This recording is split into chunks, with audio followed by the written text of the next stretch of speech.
Sveiki, draugai! Репортажас из каймо.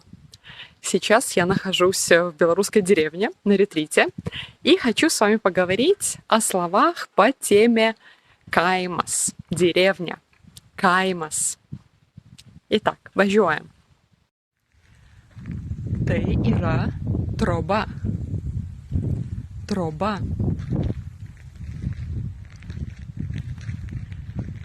Tai yra inkelas. Inkelas.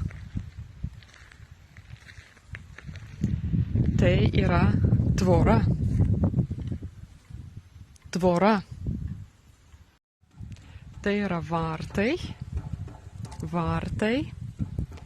Einame į kiemą. Tai yra kiemas. Kiemas. O čia yra gėlynas. Gėlynas. Tai yra supynės. Supynės. Čia yra malkos. Malkos. Ir priekyje yra šulinys. Šulinys.